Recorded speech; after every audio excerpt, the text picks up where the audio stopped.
Bismillahirrahmanirrahim. Assalamualaikum warahmatullahi wabarakatuh. Alhamdulillah hamdan katsiran tayyiban mubarakan fih mubarakan alaihi kama yuhibbu rabbuna wa yarda.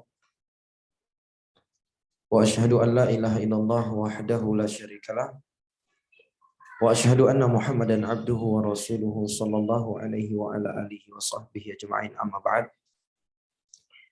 Kaum muslimin dan muslimat sidang jamaah yang dimuliakan oleh Allah Subhanahu wa taala. Alhamdulillah, puji dan syukur marilah kita panjatkan kepada Allah Rabbul Alamin atas berbagai limpahan nikmat dan karunia yang Allah Azza wa Jalla curahkan kepada kita semua hingga saat ini. Allah mengingatkan kita semua di dalam Al-Quran, wa ma bikum min ni'matin faminallah. Nikmat apa saja yang kalian dapatkan itu semua dari Allah. Apapun kebaikan yang kita dapatkan di kehidupan ini, jangan pernah lupa. Itu kita raih bukan karena kehebatan kita, bukan karena kecerdasan kita, bukan karena gigihan kita, bukan karena kekuatan kita, tapi semua kebaikan yang kita dapatkan di kehidupan ini adalah minallah. Pemberian Allah Azza wa Jalla. Termasuk dimudahkannya kita untuk mengerjakan sholat maghrib secara berjamaah. Kemudian Allah mudahkan kepada kita untuk melangkahkan kaki kita ke majelis ilmu. Ini adalah nikmat yang Allah Azza wa Jalla berikan kepada kita. Patut untuk selalu kita syukuri. Kemudian salawat teriring salam tidak lupanya kita sanjung sajikan kepada junjungan kita Nabi besar Muhammad ibn Abdillah salawatullahi wassalamuhu alaih, kepada keluarga beliau, para sahabat beliau, serta orang-orang yang mengikuti jalan beliau hingga akhir zaman. Jamaah yang dimuliakan Allah, alhamdulillah kembali Allah berkenan mempertemukan kita semua di malam hari yang berbahagia ini, di tempat yang mulia ini. Mudah-mudahan pertemuan kita ini menjadi sebab Allah kembali mempertemukan kita semua di dalam surganya. Amin ya rabbal alamin. Rasulullah pernah bersabda, sab'atun yudhilluhumullahu ta'ala fi dhillihi yawma la dhilla illa dhilluh. Ada 7 golongan manusia yang akan diberikan teduhan oleh Allah. Di hari tidak ada teduhan selain teduhan Allah. Di antaranya, rajulani tahaba fillah ijtama'a alaihi wa tafarraqa alaihi. Yaitu 2 orang yang saling cinta mencintai karena Allah. Mereka bertemu karena Allah, berpisah juga karena Allah. Mudah-mudahan hubungan kita hari ini termasuk hubungan yang dibangun karena Allah. Bukan hubungan yang dibangun karena kepentingan politik, kepentingan organisasi, kepentingan kelompok, dan yang semisal dengannya. Semoga persahabatan kita ini, pertemuan kita ini, perkumpulan kita ini adalah perkumpulan yang dibangun murni karena sama-sama mengharap wajah Allah Subhanahu wa ta'ala. Sampai-sampai disebutkan bagaimana besarnya dan luar biasanya ketika hubungan itu dibangun karena Allah. Nabi menceritakan bahwa ada seorang lelaki yang menempuh sebuah perjalanan. Fa'arsalallahu ala mudarajatihi malakat. Lalu di tengah jalan Allah mengutus seorang malaikat dengan wujud manusia. Malaikat tersebut bertanya, aina turid? Wahai fulan, engkau hendak kemana pergi? Lalu lelaki tersebut mengatakan, uridu ziyarata akhi fi qaryah. Aku ingin mengunjungi saudaraku di kampung ini, kampung yang dia tuju. Malaikat tersebut bertanya, halaka alaihi min ni'matin tarubbuha? Apakah engkau punya kepentingan yang ingin engkau dapatkan dari dia sehingga engkau pergi ingin menjumpainya?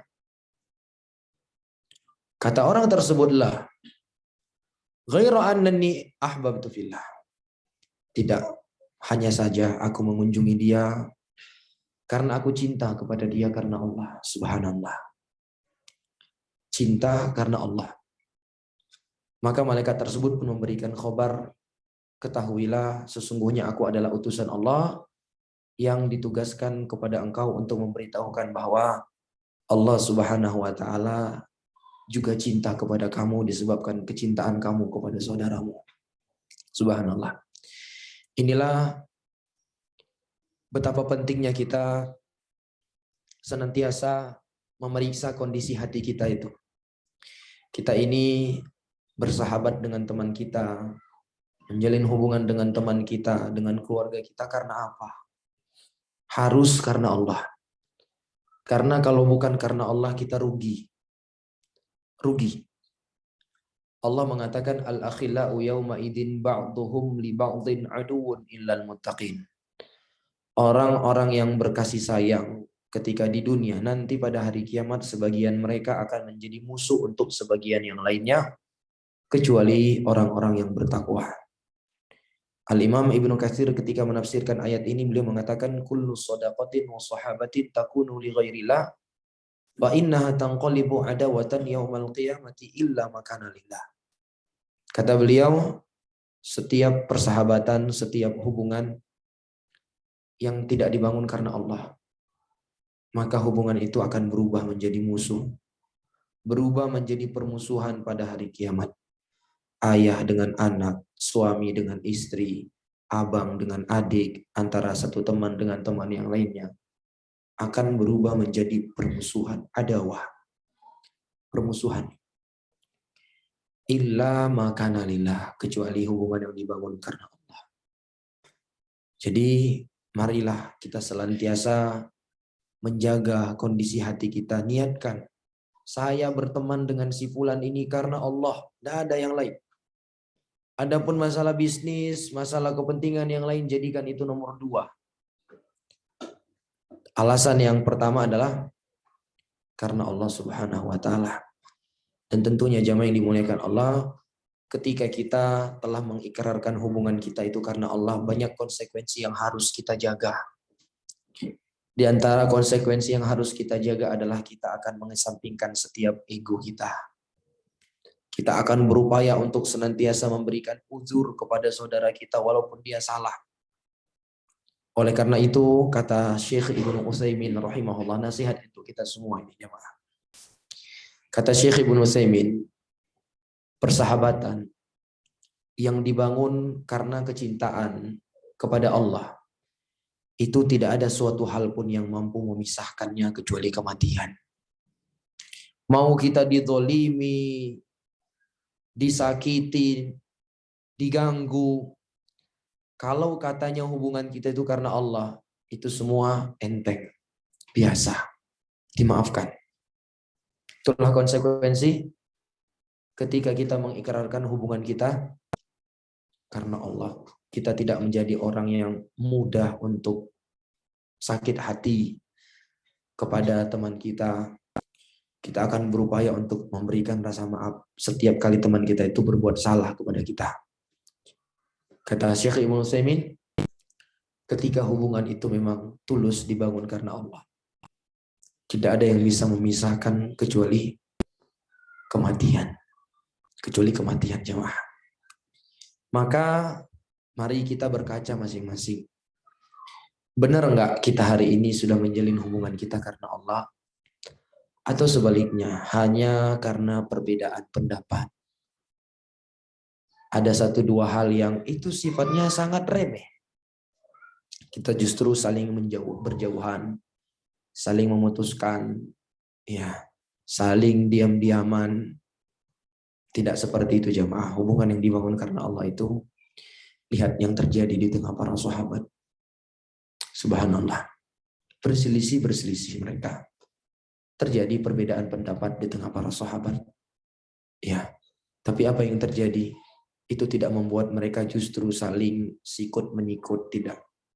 Tapi mereka semakin merapatkan hubungan. Subhanallah. Sampai ada seorang sahabat, saya lupa namanya. Mungkin ada jamaah yang ingat.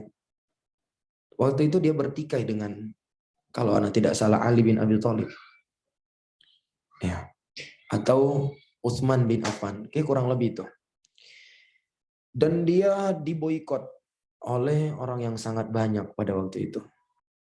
sampai datang sebuah surat dari negeri tetangga, negeri kafir. Allahu alam, saya lupa nama sahabat ini. Memberikan tawaran untuk bergabung mengalahkan pihak yang telah memboikotnya. Subhanallah. Begitu dia membaca surat tersebut, dia menangis. Dia menangis dan memberikan balasan kepada surat tersebut yang isinya kurang lebih dia sangat marah kepada orang kafir yang berencana untuk menawarkan bantuan kepada dia memusuhi saudaranya tadi. Subhanallah. Yang ada kamu yang bakalan saya penggal. Kurang lebih seperti itu, jemaah. Itulah ketika hubungan dibangun karena Allah. Ada yang tahu namanya? Muawiyah sama Ali. Ya, kurang lebih itu. Bisa nanti dilihat di biografi perjalanan hidup Muawiyah bin Abi Sufyan. Luar biasa, jemaah. Itulah kalau memang hubungan itu dibangun murni karena Allah. Masalah clash itu biasa. Tapi tidak saling sikut-sikutan, merapatkan barisan. Subhanallah. Ya, semoga Allah menjadikan kita semua sebagai hamba-hamba yang tulus cinta, mencintai karena Allah. Kita berjumpa di tempat ini murni karena Allah, berpisah juga karena Allah, dan kita berharap pertemuan kita ini bukanlah pertemuan yang terakhir. Akan ada pertemuan nantinya di dalam surga Allah Subhanahu wa taala. Amin ya rabbal alamin. Jamaah yang dimuliakan Allah, kembali kita lanjutkan pelajaran kita dari kitab Al-Minahul Aliyah fi Bayani Sunanil Yaumiyah. Kitab yang berisikan penjelasan sunnah-sunnah harian Rasulullah Shallallahu alaihi wasallam. Kalau tidak salah di pertemuan yang lalu kita telah membahas hal-hal yang berkenaan tentang ruku, benar ya? Sekarang kita akan masuk ke pembahasan yang berikutnya adalah ar-raf'u minar ruku, bangkit dari ruku. Qala wa fihi iddatu sunan, dan di dalam hal ini ada beberapa sunnah. Ketika kita bangkit dari ruku. Yang pertama adalah tatwilu hadzal rukni, memanjangkan rukun yang satu ini. Jadi ketika kita bangkit dari ruku, kita dianjurkan untuk memanjangkan. Memanjangkan artinya memperlama berdiri kita. Kebiasaan orang kita lihat kalau bangkit dari ruku itu sangat sebentar. Bangkit dari ruku langsung sujud. Sunnahnya dianjurkan untuk memperpanjang. Memperlama berdiri. Taib. Dalilnya adalah hadis yang datang dari Thabit Al-Bunani an Anas. Thabit Al-Bunani meriwayatkan dari Anas. Anas menuturkan, qala inni la'alu an usalliya bikum kama ra'aitu Rasulullah sallallahu alaihi wasallam yusalli bina. Kata Anas bin Malik, sesungguhnya aku ingin sholat bersama kalian seperti aku melihat Rasulullah sallallahu alaihi wasallam sholat bersama kami. Artinya Anas bin Malik mempraktekkan tata cara sholat Nabi. Dan disebutkan di situ, fakana Anasun yasna'u syai'an la arakum tasna'unah. Kata Thabit Al-Bunani, dan Anas melakukan sesuatu yang aku tidak pernah melihat kalian melakukannya. Apa itu? Kana idza rafa'a ra'sahu minar ruku' intasaba qa'iman hatta yaqula al-qa'il qad nasi. Anas bin Malik itu kalau bangkit dari ruku, beliau berdiri tegak dengan durasi yang cukup lama sampai-sampai orang mengatakan kayaknya Anas sudah lupa tuh. Udah lupa gerakan apa selanjutnya. Apa maksudnya? Saking lamanya diri Anas ini, orang mikir ini Anas kok nggak sujud-sujud, apa karena dia lupa gitu. Lama. Masya Allah. Lama jemaah. Ini sunnah nih. Karena Anas ketika mempraktekkan itu, beliau menyandarkan kepada Nabi alaihi salatu wassalam. Ya. Kemudian wa idza rafa'a ra'sahu minas sajadati makatha hatta yaqula al-qa'il qad nasi. Begitu juga ketika Anas bin Malik itu bangkit mengangkat kepalanya minas sajadah dari sujud. Beliau berdiam hatta yaqula al-qa'il qad nasi. Sampai ada orang yang mengatakan ini Anas kayaknya lupa lagi nih. Paham maksudnya? Jadi dianjurkan kita untuk memanjangkannya. Memanjangkan berdiri. Nah, kalau ada yang bertanya, apa yang kita lakukan? Kok terlalu panjang kita berdiri? Ya jawabannya membaca dzikir. Karena dzikir yang kita baca setelah bangkit dari ruku itu bukan hanya subhana rabbiyal atau sami'allahu liman hamidah rabbana walakal hamdu. Ada zikir-zikir yang lain yang kita dianjurkan untuk membacanya. Walaupun kalau hanya sekedar kita baca Sami Allahu liman hamidah, Rabbana walakal hamdu, maka itu sudah mencukupi. Tapi ada beberapa zikir yang nanti akan beliau sebutkan yang kita juga dianjurkan untuk membacanya ketika bangkit dari ruku. Jadi dianjurkan untuk memperpanjang. Ini yang pertama. Yang kedua adalah at-tanwi' fi siyaghi Rabbana walakal hamdu ma yali. Baina ma yali. Kata beliau, sunnah berikutnya bangkit dari rukun adalah memvariasikan bacaan Rabbana walakal hamdu. Jadi ucapan Rabbana walakal hamdu ini kan dibaca oleh siapa saja yang sholat ini. Baik itu dia imam, makmum, sholat sendiri. Dia dianjurkan membaca Rabbana walakal hamd. Berbeda dengan Sami Allahu liman hamidah. Sami Allahu liman hamidah itu hanya dibaca bagi siapa? Imam dan orang yang sholat sendiri. Adapun makmum tidak membaca Sami Allahu liman hamidah. Kalau imamnya mengucapkan Sami Allahu liman hamidah, maka kita dianjurkan untuk membaca Rabbana walakal hamd. Tidak perlu mengucapkan Sami Allahu liman hamidah lagi. Karena Nabi mengatakan, Innama ju'ilal imamu liyu'tama bihi fa idza kabbara fakabbiru wa idza raka'a farka'u wa idza qala Sami Allahu liman hamidah faqulu Rabbana walakal hamdu.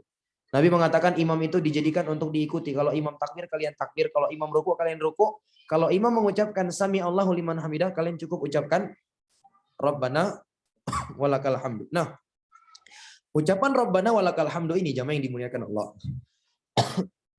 telah datang teriwayatkan dari Nabi dengan 4 model redaksi. Dan semuanya kita dianjurkan untuk membacanya. Sesekali ini, sesekali yang kedua, sekali yang ketiga, sekali yang 4. Intinya semuanya sudah kita baca gitu. Yang pertama adalah dengan lafaz Allahumma Rabbana walakal hamdu. Itu anak-anak siapa depan tuh? Ada baiknya anak-anak kita juga dibawa duduk di majelis karena di antara sunnah Nabi. Nabi mengatakan idza ata junhul lail fakuffiyu sibyanakum. Kata Nabi, apabila telah datang malam hari antara maghrib dan isya, fakuffu sibyanakum, maka tahanlah anak-anak kalian, kata Nabi. Jangan dibiarkan keliaran.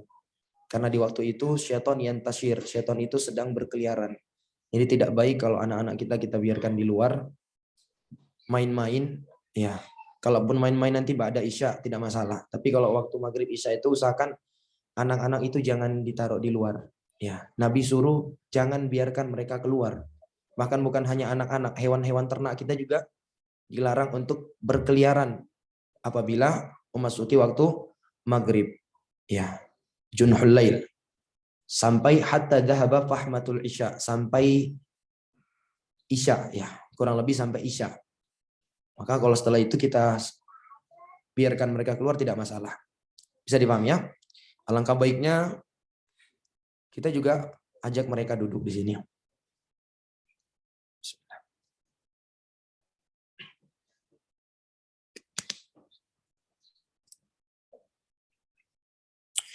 Baik. Nah, lafaz yang pertama adalah Allahumma Rabbana walakal hamdu. Allahumma Rabbana walakal hamdu. Pakai Allahumma. Jadi ketika imam mengucapkan Sami Allahu liman hamidah, kita ucapkan Allahumma Rabbana walakal hamdu. Ini lafaz yang pertama. Ini diriwayatkan oleh Al-Imam Al-Bukhari dari hadis Abu Hurairah. Lafaz yang kedua adalah Allahumma Rabbana lakal hamdu. Apa bedanya dengan yang pertama? Huruf wawunya. Kalau yang pertama Allahumma Rabbana walakal hamd. Kalau yang kedua ini Allahumma Rabbana lakal hamd. Baik, ini juga diriwayatkan oleh Imam Bukhari dan Muslim dari Abu Hurairah. Lafaz yang keempat adalah Rabbana walakal hamd. Bedanya di mana nih dengan yang pertama? Tanpa Allahumma. Allahumma atau yang ketiga ini Rabbana walakal hamd. Ini diriwayatkan oleh Al-Imam Al-Bukhari dan Imam Muslim dari Aisyah. Yang keempat Rabbana lakal hamd. Bedanya di mana dengan yang sebelumnya? Di huruf waw. Jadi totalnya ada 4. Allahumma Rabbana walakal hamd, Allahumma Rabbana lakal hamd, Rabbana walakal hamd, Rabbana lakal hamd. Semuanya bisa dibaca. Dan kita dianjurkan untuk menvariasikannya. Artinya apa? sesekali kita baca yang ini supaya semua redaksi yang datang dari Nabi itu pernah kita baca. Sehingga kata beliau, famarratan ya'ti bihadhihi wa marratan bihadhihi. Terkadang dia baca yang ini, terkadang dia baca yang lain lagi. Yang ketiga kata beliau, yusannu an ya'tiya bil adhkaril waridati ba'da raf'i minar ruku'. Yang ketiga dianjurkan untuk membaca zikir-zikir yang valid dari Nabi ketika kita bangkit dari ruku'. Wa minal adhkari lati tusyra'u ba'da raf'i minar ruku' mayali. Di antara zikir-zikir yang disyariatkan untuk kita baca ketika bangkit dari ruku' yang pertama adalah Rabbana lakal hamdu mil'us samawati wal ard wa mil'u ma syi'ta min syai'in ba'du. Ahlus sana'i wal majdi ahaqqu ma qala al 'abdu wa kulluna laka 'abdun. Allahumma la mani'a lima a'tait wa la mu'tiya lima mana'ta wa la yanfa'u dzal jaddi minkal jadd. Wal hadits rawahu Muslim min hadits Abi Sa'id. Dan hadis ini diriwayatkan oleh Imam Muslim dari Abu Sa'id Al-Khudri. Siapa nama Abu Sa'id Al-Khudri jamaah? Sa'ad bin Malik bin Sinan Al-Khudri. Ya. Sa'ad bin Malik bin Sinan Al-Khudri. Kunya beliau Abu Sa'id. Ya. Taib. Dan disebutkan ada 3 orang sahabat yang bernama Sa'ad, bapaknya namanya Malik. Ada 3 orang sahabat yang punya nama sama, Sa'ad bin Malik. Di kalangan sahabat. Ada yang bisa menyebutkan? Yang pertama siapa? Abu Sa'id Al-Khudri. Namanya Sa'ad bin Malik, Abu Sa'id Al-Khudri. Yang kedua, siapa? Sa'ad bin Malik. Abu Waqqas. Sa'ad bin Abi Waqqas. Ya. Abu Waqqas itu namanya siapa? Malik. Berarti Sa'ad bin Abi Waqqas namanya Sa'ad bin Malik. Abi Waqqas. Abi Waqqas itu kunya bapaknya. Yang ketiga, siapa? Ya, Sa'ad bin Malik. As-Sa'idi. Ya. As-Sa'idi. Pernah dengar sahabat yang bernama Sahal bin Sa'ad As-Sa'idi? Ah, itu dia bapaknya. Ayah dari Walidus Sahal. Ya.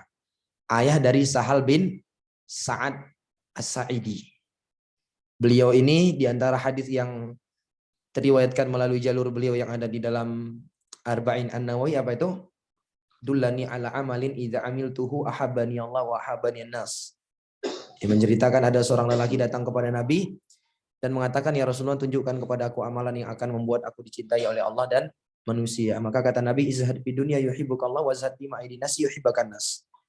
Bersikap zuhudlah engkau di dunia, Allah akan cinta kepadamu. Bersikap zuhudlah engkau terhadap apa yang ada di tangan orang-orang, maka orang-orang akan cinta kepada engkau. Ini dia. Bapaknya lah itu yang bernama Sa'ad bin Malik. Bisa dipahami ya? Baik. Jadi itu lafaz yang pertama. Kalau belum hafal, ya bisa nanti diminta sama yang ada bukunya, biar coba untuk dihafal. Kemudian yang kedua adalah kalimat alhamdulillahi hamdan katsiran thayyiban mubarakan fi. Jadi ketika bangkit dari ruku, kita ucapkan sami Allahu liman hamidah rabbana walakal hamdu. Baru kita ucapkan apa? Alhamdulillahi hamdan katsiran thayyiban mubarakan fi. Qala Nabi sallallahu alaihi wasallam an hadzal lafzi laqad ra'aitu 12 malakan yabtadirunaha ayyuhum yarfa'uha. Kata Nabi alaihi salatu wasallam terkait ucapan ini, aku melihat ada 12 malaikat yang berebut untuk mengangkat kalimat ini kepada Allah Azza wa Jalla. Saking agungnya kalimat ini, para malaikat itu berebut siapa di antara mereka yang mengangkatnya kepada Allah Subhanahu wa taala. Allah berada di mana berarti? Di atas langit. Ya, kalau Allah di mana-mana tidak perlu para malaikat repot-repot mengangkatnya.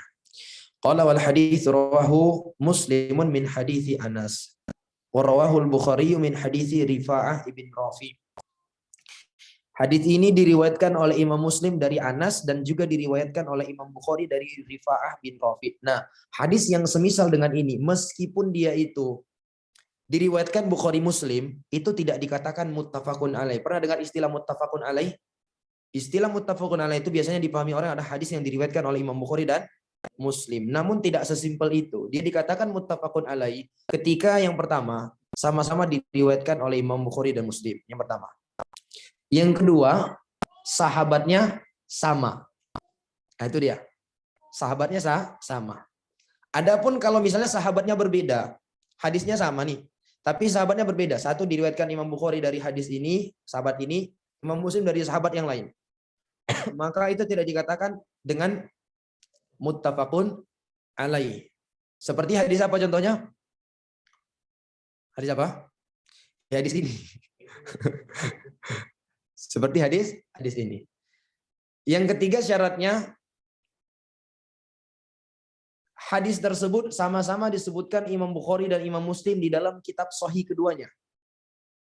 Sehingga kalau misalnya ada hadis diriwayatkan oleh Imam Muslim dalam sahihnya, juga diriwayatkan oleh Imam Bukhari tapi bukan di dalam sahih Bukhari, di dalam Adabul Mufrad misalnya, maka ini tidak dikatakan muttafaqun alaih. Yang keempat, ada 4 syarat hadis itu dikatakan muttafaq alaih. Yang keempat, kedua jalur hadis itu sama-sama bersambung. Imam Bukhari meriwayatkan dari Nabi, sanadnya nyambung. Imam Muslim juga meriwayatkan dengan sanad yang nyambung. Kalau misalnya Imam Bukhari meriwayatkan kepada Nabi, sanadnya nyambung. Imam Muslim meriwayatkan tapi qadarullah, di sanad Imam Muslim ini ada keterputusan, maka tidak dikatakan muttafaq alaih. Demikian.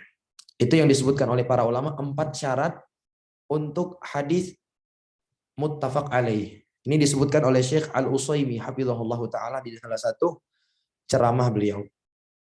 Baik.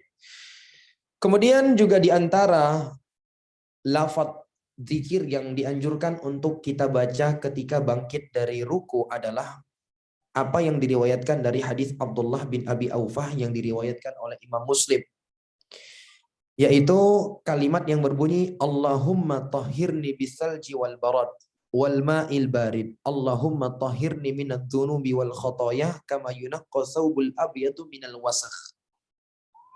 Yang artinya, ya Allah, sucikanlah aku dengan air es, embun dan air dingin. Ya Allah, sucikanlah diriku dari dosa dan kesalahan sebagaimana pakaian putih dibersihkan dari kotoran. Hadis ini datang dalam riwayat Imam Muslim dari Abdullah bin Abi Aufah. Sehingga kata beliau, wa idza atal muslim bihadhil adkar istata'a an yutila hadhihi rukun. Dan jika seorang muslim membaca zikir-zikir ini, maka dia akan dapat memperpanjang rukun tersebut. Tapi kalau cuma kita baca sami Allahu liman hamidah rabbana walakal hamd, ya udah 2 detik itu. 2 detik langsung turun. Tapi kalau kita baca ini, kata beliau, insya Allah kita mampu untuk memanjangkannya. Sehingga 2 hal ini harusnya ada. Kita panjangkan sekaligus kita baca zikir tersebut. Bukan hanya dipanjangin kita diam lama-lama. Ini imamnya kenapa ini? Nah. Melamun rupanya imamnya. Enggak. Sudah, tapi berdiri sambil membaca zikir tersebut. Baik, itu dia beberapa sunnah yang berkenaan tentang bangkit dari ruku. Kemudian kita masuk berikutnya as-sujud. Wa fihi iddatus sunnah. Berkenaan tentang sujud. Kata beliau, yusannu lis-sajid an yujafiya adudaihi an jambihi wa batnihi an fakhidaihi. Disunnahkan untuk merenggangkan kedua lengan dari kedua sisi tubuh dan merenggangkan perut dari kedua paha. Nah, jadi sunnah yang pertama ini ada 2 poin yang beliau sampaikan. Yang pertama, posisi tangan kita. Jadi anggaplah ini lantai ya. Jadi sujud itu nggak kayak gini, taruh tangan dekat tangannya. Kan ada kadang sujud nih, tangannya di sini taruh nih. Nggak, dia dianjurkan untuk kita jauhkan ini. Ini namanya mujafah. Dijauhkan lengan kita dari tubuh kita nih, dijauhkan dia. Jadi nggak terlalu dekat nih, dijauhkan. Nih, sujud seperti ini. Ini yang sunnahnya. Begitu juga perut dari paha, itu jangan nempel. Jangan apa? Nempel. Agak diberikan jauh sedikit dia jaraknya. Diberikan apa? Jarak. Bisa dipahami ya? Cuma harus dipahami, ini kita kerjakan ya Ketika kita imam, sholat sendiri. Tapi kalau kita sholat berjamaah, tentunya kalau seperti ini kita sulit. Maka jangan sampai mengganggu orang nantinya. Demi mengamalkan sunnah mengganggu orang, itu tidak boleh. Karena sunnah hukumnya apa? Sunnah. Mengganggu orang apa hukumnya?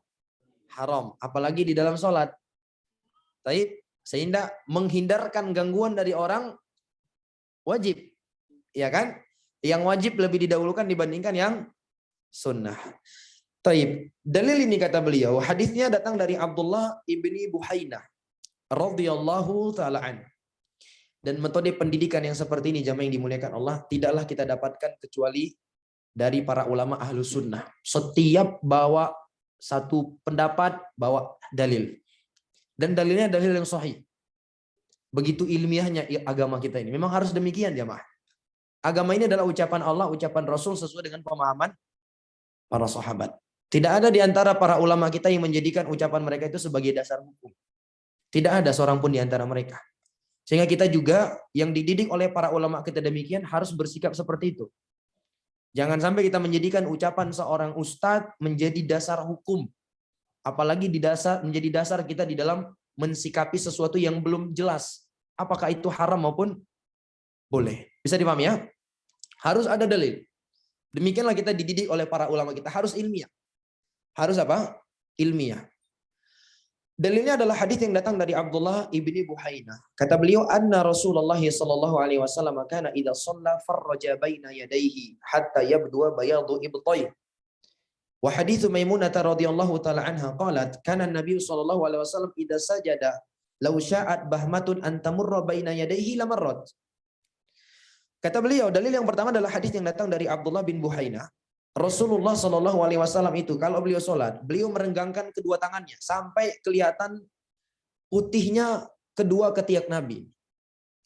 Jadi Nabi sujud, itu terkadang kelihatan putih ketiak Rasulullah Shallallahu Alaihi Wasallam.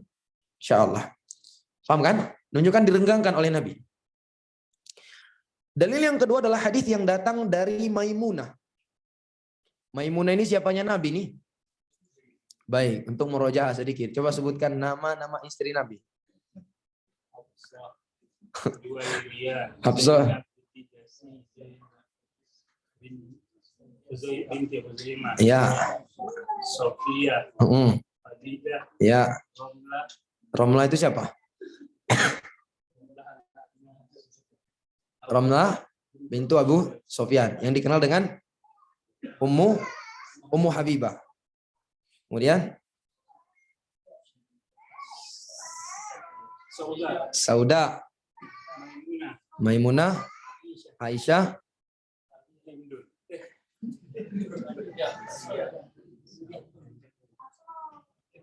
satu lagi. Ya, Hindun, Ummu Salamah. Ya, telah kita sebutkan ya, cara menghafalnya gimana? Hajazah Sakhrun Sam'ahu. Cukup kita ingat 3 kata ini, insya Allah kita hafal nama istri Nabi. Hajaza Sakhrun Sam'ahu. Ha Hafsah, Jim Juwairiyah, Zai siapa? Zainab. Ada 2 Zainab. Zainab bintu Khuzaimah, Zainab bintu Jahsh. Kemudian Sakhrun, Sa. Siapa Sa? Sofiyah. Mim Maimunah. Sakhrun ya. Kha dulu, Kha Khadijah. Ra Romlah, Ummu Habibah yang pernah berhijrah ke Habasyah. Kemudian Sam'ahu. Sin siapa? Sauda. Mim Maimunah, ini dia pemilik hadis ini, Maimunah. Ain Aisyah. Ha Hindun, Ummu Salamah yang suaminya meninggal lalu dia membaca doa Allahumma ajurni fi musibati wa akhlif li khairan minha. Subhanallah. Tidaklah seseorang tertimpa musibah lalu membaca doa itu, Allahumma ajurni fi musibati wa akhlif li khairan minha. Ya Allah, berikanlah aku ganjaran atas musibah yang menimpa aku dan berikanlah kepada aku ganti yang lebih baik. Setelah sebelumnya dia ucapkan innalillahi wa inna ilaihi rajiun, Allahumma ajurni fi musibati wa akhlif li khairan minha, kecuali Allah gantikan yang lebih baik. Dan terbukti Ummu Salamah ketika suaminya meninggal, dia baca ini, subhanallah. Dia baca dan benar saja jamaah, Allah memberikan ganti yang lebih baik. Siapa itu? Rasulullah Sallallahu Alaihi Wasallam. Maka ketika kita tertimpa musibah apapun itu, jangan pernah lupa untuk membaca doa ini. Ya, insya Allah Allah pasti gantikan dengan yang lebih baik. Baik. Itu dia tadi kiat untuk mudah menghafal nama istri Nabi. Nah, kata Maimunah, karena Nabi Sallallahu Alaihi Wasallam idza sajada law sya'at bahmatun an tamurra baina yadayhi lamarrat. Nabi alaihi salatu wasallam jika beliau sujud, andai ada seekor anak kambing, bahma, seekor anak kambing itu ingin melewati kedua tangan Nabi, lewat dari sini, lamarrat, pasti anak kambing itu bisa lewat. Maksudnya ini apa? Maksudnya Maimunah ingin menggambarkan bagaimana ketika Nabi sujud itu Nabi benar-benar merenggangkannya sampai-sampai ada celah kalau anak kambing ingin lewat. Demikian. Sehingga kata beliau, wa fi hadzal mubalagh wa fi hadza al mubalaghatu fi tafrij baina yaday. Bainal yadain. Fasunnatu at-tafrij bainal yadaini ma lam yakun fi dzalika adhiyatun liman haulahu kama madha fil mujafati fir ruku'. Sehingga di sini kata beliau ada bentuk mubalaghah, kesungguh-sungguhan dari Nabi di dalam merenggangkan kedua tangan. Sehingga kita dianjurkan untuk merenggangkan kedua tangan dengan catatan itu tidak memberikan gangguan kepada orang yang di samping kita. Kalau kita sholat berjamaah ya tentunya sekadarnya bisa gitu. Jangan sampai kita satu udah sampai ke muka yang sebelah kanan, nih satu muka sebelah kanan. Wah ini bisa berantem kayak gini sholat nih. Sudah, itu tentunya tidak dibenarkan. Kalau memang kita sholat berjamaah, semana bisa. Taib. Walau minas sunnati aydan idza sajada al-musalli an yufarrija baina fakhidaihi fala yajma'huma wa an la yahmila batnahu ala fakhidaihi bal yuba'idu fakhidaihi an batni. Disunnahkan juga jika orang itu sujud agar dia itu merenggangkan kedua pahanya. Merenggangkan kedua pahanya. Artinya dari perutnya. Sehingga dia tidak menempelkan, tidak menaruh perutnya itu di atas pahanya. Tetapi dijauhkan dari perutnya. Paham maksudnya? Gimana bentuk menempelkan perut dengan paha? Paham ya? Nggak perlu dipraktekkan ya? Iya, posisi paha berdiri. Lutut, perut kita ini, saya rasa paham ya, nggak bisa dipraktekkan, saya praktekkan. Kalau Abu Sifah yang praktekkan tetap nempel nanti kayaknya tuh. Insyaallah. Baik. Dalilnya adalah hadis Abu Humaid. Hadis Abu Humaid yang masyhur yang menjelaskan tata cara salat Nabi. Di mana beliau mengatakan wa idza sajada farraja baina fakhidaihi ghaira hamilin batnahu ala syai'in min fakhidai. Kata beliau Nabi SAW itu kalau sujud beliau merenggangkan kedua pahanya dan tidak meletakkan perutnya di bagian apapun di atas paha. Benar-benar dijauhkan. Benar dijauhkan. Baik. Kata beliau, qala Syaukani rahimahullah wal haditsu yadullu ala masyru'iyyati tafrij bainal fakhidaini fi sujud wa raf'ul batni anhuma wala khilafa fi dzalik. Kata Imam Asy-Syaukani, hadis ini menunjukkan dianjurkannya, disyariatkannya untuk merenggangkan antara paha dengan perut. Ya, dan mengangkat perut dari paha, dan ini tidak ada silang pendapat di tengah para ulama. Itu yang pertama. Kemudian yang kedua, yusannu lisajid an yastaqbila bi atrafi asabi'i rijlaihi al-qiblah. Yang kedua kata beliau, disunnahkan bagi orang yang sujud untuk menghadapkan jari jemari kakinya ke arah kiblat. Terbayang? Kita sujud, jari jemari kaki itu menghadap kiblat. Hadisnya datang dari Abu Humaid, beliau mengatakan ana ahfadukum li sholati Rasulillah sallallahu alaihi wasallam. Kata Abu Humaid ketika ingin mengajarkan murid-muridnya, saya adalah orang yang paling paham mengenai tata cara sholatnya Rasulullah SAW. Dan kalimat yang seperti ini itu terkadang diperbolehkan jamaah supaya untuk memberikan keyakinan kepada orang-orang yang mendengar. Iya, bahwa kita itu bahwa sudah menguasai apa yang ingin kita sampaikan. Itu terkadang dibutuhkan. Seperti yang dilakukan oleh Abu Humaid. Saya adalah orang yang paling hafal di antara kalian tata cara sholat Nabi. Nah, kemudian beliau pun menjelaskan tata cara sholat Nabi. Di dalam hadis itu dia mengatakan, فَإِذَا سَجَدَ وَضُعَ يَدَيْهِ غَيْرَ مُفْتَرِشٍ وَلَا قَبِضَهُمَا وَاسْتَقْبَلَ بِأَطْرَافِ أَصَابِعِ رِجْلَيْهِ الْقِبْلَةِ. Kata beliau bahwa di situ Nabi alaihi salatu wasallam apabila beliau sujud, maka Nabi alaihi salatu wasallam meletakkan tangannya tanpa merenggangkannya, enggak seperti ini. Wala qabid, tidak pula menggenggam, tapi letakkan biasa saja. Baik. Wastaqbala bi atrafi asabi'i rijlaihi al-qiblah. Dan dia menghadapkan jari jemari kakinya ke arah kiblat.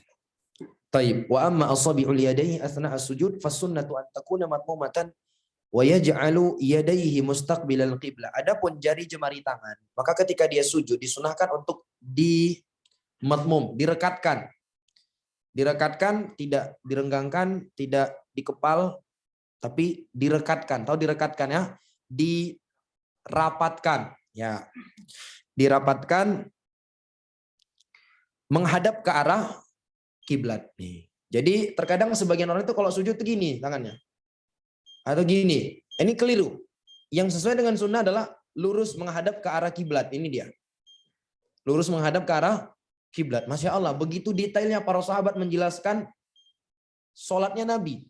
Sampai posisi tangan kita aja, itu ngadap kiblat ada penjelasannya.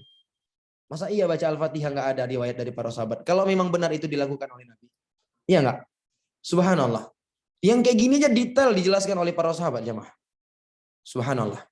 Dalilnya kata beliau, wa fi muwatta'il Malik, wa fi muwatta'il Imam Malik, dia dalam muwatta' Imam Malik. Dan juga di dalam Musannaf Ibnu Abi Syaibah dari Hafiz bin Asim, dia mengatakan minas sunnati fi shalah an yabsuta kaffaihi wa yadhumma asabi'ahu wa nuwajjihahuma ma'a jihatil qiblah. Kata Hafiz bin Asim bahwa di antara sunnah Nabi adalah salat di dalam kondisi membuka kedua tangan, tangannya terbuka tidak dikepal, dan merapatkan jari jemari, dan nuwajjihahuma ilal qiblah, dan ma'ajihatil qiblah, dan menghadapkan kedua tangan itu ke arah kiblat. Ini sunnahnya. Saya dipahami? Baik, kemudian yang berikutnya, yusannu an ya'tiya bil adkaril waridati fis sujud. Disunnahkan untuk membaca zikir-zikir di dalam sujud. Fa yusannu lisajid an ya'tiya ma'a subhana rabbiyal a'la adkaran ukhra waradat fis sujud. Disunahkan bagi orang yang sujud, di samping dia membaca Subhana Rabbiyal A'la, dianjurkan untuk membaca beberapa zikir yang valid dari Nabi alaihi salatu wasallam di dalam sujud. Di antaranya, yang pertama adalah zikir Subhanakallahumma Rabbana wa bihamdik Allahumma gfirli. Subhanakallahumma Rabbana wa bihamdik Allahumma gfirli.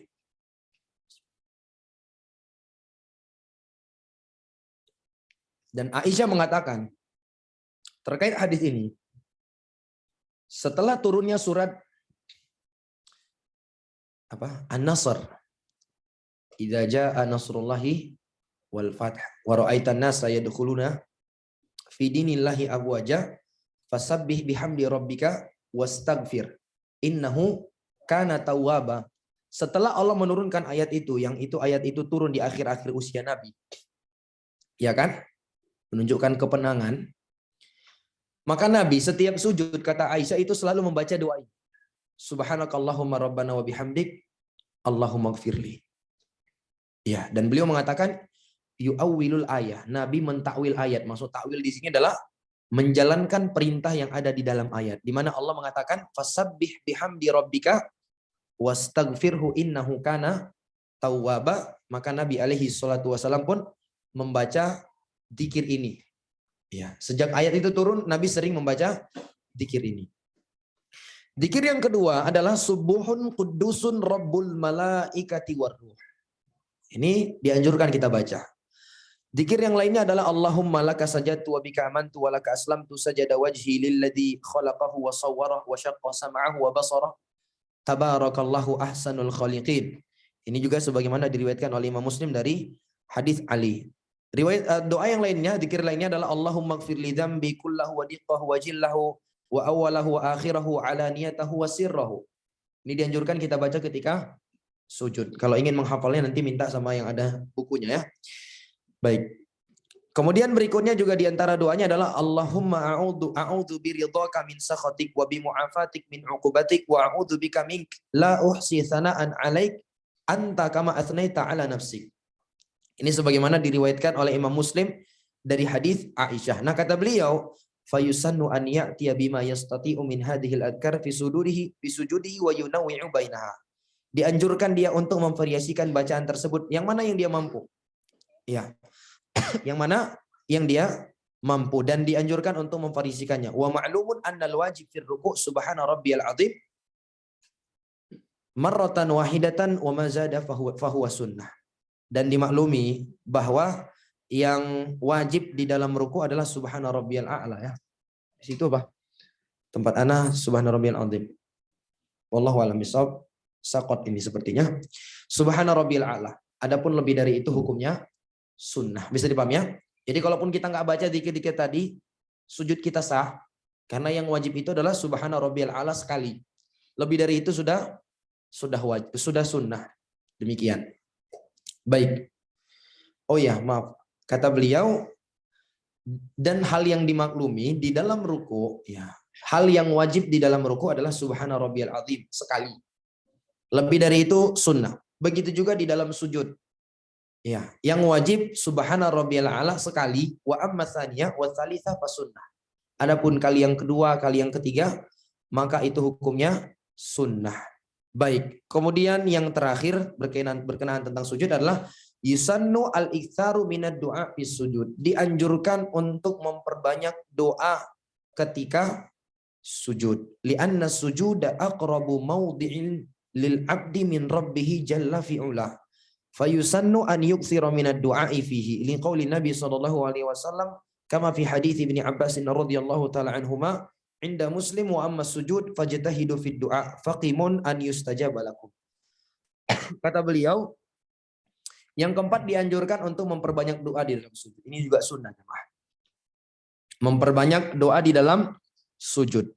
Karena sujud, kata beliau, adalah posisi di mana seorang hamba itu sangat dekat dengan Allah. Sebagaimana disebutkan dalam hadis yang lain, Nabi mengatakan, aqrabu ma yakunul 'abdu min rabbih wa huwa sajid fa'aktsir bihi minad du'a. Posisi yang paling dekat seorang hamba itu dengan Rabbnya adalah ketika dia sujud. Maka perbanyaklah doa. Maka ini harus kita hadirkan di hati kita ketika kita sujud. Itu adalah posisi kita sangat dekat dengan Allah. Kalau mau minta, minta di situ jemaah. Kalau mau minta, minta di momen itu kepada Allah Subhanahu wa ta'ala.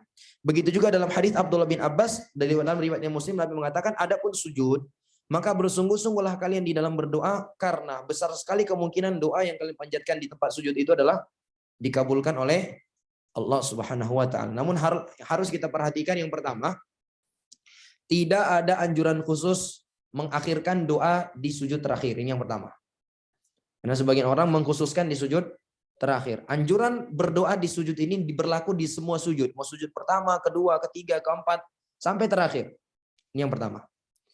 Kemudian yang kedua, perhatikan kalau kita sholatnya itu sholat berjamaah dan kita sebagai makmum, berdoa itu hukumnya sunnah. Mengikuti imam secara langsung itu hukumnya wajib. Sehingga kita tidak dibenarkan berlama-lama berdoa di sujud terakhir, padahal imamnya sudah baca tahiyat. Sebagian orang kita lihat seperti itu kan.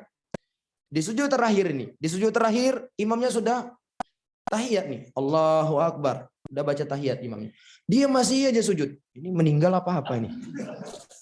Lama kali bangkit. Sudah setengah tahiyat baru dia bangkit. Ini keliru jamaah. Keliru. Kenapa?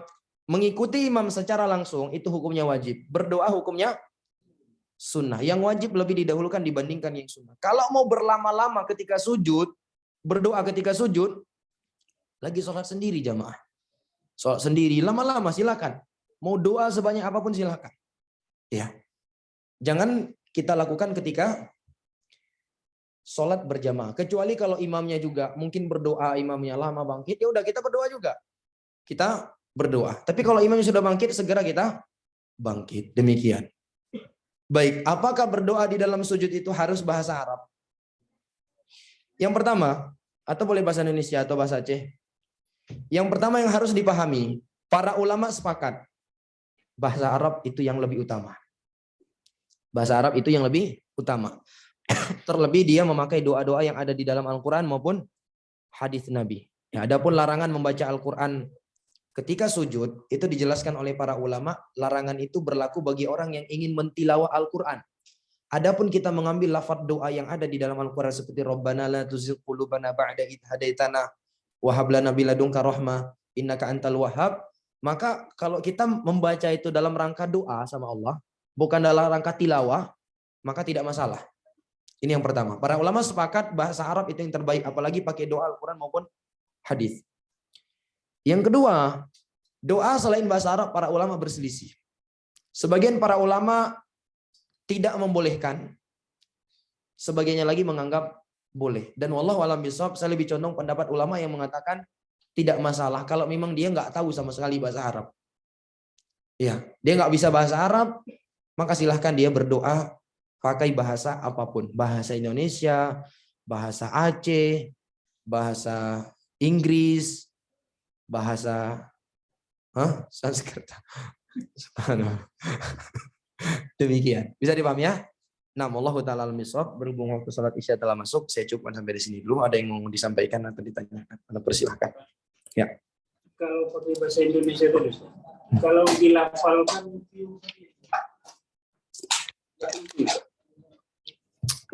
kalau dilafalkan, diucapkan. Doa memang diucapkan. Doa memang kita ucapkan, bukan dulu kita. Coba ada yang berdoa, orang ingin berdoa. Ini ngapain ini? Kan orang nanya gitu kan. Berdoa itu ya kita meminta, mulut kita bergerak. Kita lafadzkan memang. Demikian. doa masalah kita. Iya, kita doa masalah nih, bukan doa ibadah. Doa ibadah kan sholat pun doa. Apa manfaatnya Nabi perintah kita doa lagi di sujud? Iya kan, kalau ini masuk doa ibadah. Doa masalah, nggak masalah. Kita minta doa lah, ya Allah, tolonglah mudahkan nikah lagi. Misal. Jadi masalah ini tuh. Ibu-ibu mendengar pula. Misal. Nggak masalah. Dia nggak tahu bahasa Arabnya apa, doa meminta nikah lagi pakai bahasa Arab. Ya kan? Cuma bisa bahasa Indonesia, ya udah pakai bahasa Indonesia. Demikian. Bahasa Aceh misalnya, silahkan. Itu pendapat yang dipilih oleh sebagian para ulama. Tidak masalah. Walaupun kita katakan yang terbaik adalah bahasa Arab. Ya, makanya kalau kita mau berdoa, banyak sekali doa-doa di dalam Al-Quran. Bahkan ada para ulama yang itu membuat tulisan, buku-buku ringkas itu, buku-buku tipis itu yang mengumpulkan doa-doa dari Al-Quran dan hadis. Itu bagus untuk kita hafal. Jangan kalah sama Tengku-Tengku Daya. Tengku-Tengku Daya itu panjang doa yang mereka hafal. Memang khusus itu aja. Subhanallah. Baik, ada yang lain? Silakan, Bang. Kita mau berpanjang berjenis terlalu, cuman zikir-zikirnya kita mau harapan awal kalam itu boleh kita ulang-ulang. Wallahu a'lam bishawab. Ana nggak tahu itu. Nanti Ana coba cari lihat bagaimana pendapat para ulama terkait itu. Mengulang-ulang Rabbana walakal hamdu kalau kita belum hafal zikir yang lain. Wallahu a'lam bishawab. Ana nggak tahu. Di zikir-zikir kayak doa istiftah itu kan ada beberapa macam yang mirip dengan Nabi. Itu kan kita kalau mau praktekkan kan, misalnya dalam satu sholat apa kita gabungkan? Baik, kalau doa istiftah para ulama menyebutkan tidak boleh digabung. Dia hanya dipilih satu persatu. Di antara dalil yang mereka jadikan adalah hadis Abu Hurairah. Ketika Nabi bertanya tentang kepada Nabi, kenapa Nabi diam antara takbir dengan alhamdulillah. Maka Nabi di situ mengajarkan kepada Abu Hurairah doa istiftah, Allahumma ba'id baini wa baina khotoyaya, dan hanya satu doa yang diajarkan oleh Nabi. Ini dijadikan mereka dalil kalau doa istiftah tidak boleh digabung, satu aja. Tapi kalau doa ruku, sujud silahkan kata mereka. Demikian. Wallahu ta'ala alam bishawab. Baik, ada yang lain?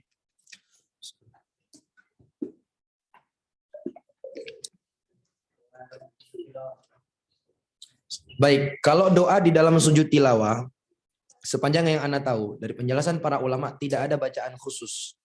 Sehingga dia sujud tilawah, sujud syukur, ya Itu sama seperti sujud-sujud yang lainnya, kita membaca bacaan yang lain seperti subhana rabbiyal a'la, subuhun qudusun rabbul malaikati waruh, subhanakallahumma rabbana wa bihamdik allahumma gfirli. Demikian. Tahu ya sujud tilawah ya? Sujud yang disunahkan untuk kita baca ketika kita melewati ayat-ayat tertentu di dalam Al-Quran. Ya, sebagian para ulama menyebutkan totalnya ada 14 ayat, ada yang mengatakan 17 ayat di dalam Al-Quran. Dan kalau di mushaf-mushaf kita yang sekarang itu sudah diberi tanda itu. Tanda sajadah. Tanda sajadah. Dan itu dianjurkan kita lakukan baik di dalam sholat maupun di luar sholat. Sedang baca nampak tandanya itu pas sampai dia itu sujud. Di dalam sholat juga demikian. Cuma ada satu hal yang perlu kita ingat, kalau kita sebagai imam dan kita tahu nih di ayat yang akan kita baca ini ada sujud tilawahnya. Nah, kalau ternyata yang sholat bersama kita itu ada jemaah ibu-ibu yang terpisah di ruangan yang lain, ini ada baiknya imam itu beritahu. Imam apa? Beritahu. Kalau jemaah yang di sini yang melihat imamnya langsung sujud, oke lah. Mungkin awalnya mereka terkejut, tapi bisa jadi ngikut sujudnya. Tapi kalau jemaah ibu-ibu yang sholat di ruangan satu lagi misalnya, ya enggak? Karena kita pengalaman kalau di Mahat itu kan sholat tarawih misalnya. Jemaah laki-laki sholat di atas. Jemaah perempuan sholat di lantai 1. Kan otomatis nggak kelihatan. Iya nggak? Allahu Akbar. Kita semua sujud. Ibu-ibu ruku. Setelah itu manggil Allahu Akbar. Kok nggak sami Allahu liman hamidah ini? Akhirnya kacau sendiri mereka sholat. Itu fikih yang harus diperhatikan oleh imam. Ketika hendak sujud tilawah di dalam sholat, beritahu dulu. Nanti kita di rakaat pertama atau di rakaat kedua kita ada sujud tilawah ya. Begitu. Allahu a'lam bishawab. Baik, mungkin sampai di sini dulu yang bisa kita sampaikan. Semoga Allah memberikan taufik dan hidayahnya kepada kita semua, mengampuni dosa-dosa dan kesalahan kita. Amin ya rabbal alamin. Subhanakallahumma rabbana wa bihamdika asyhadu an la ilaha illa anta astaghfiruka wa atubu ilaik.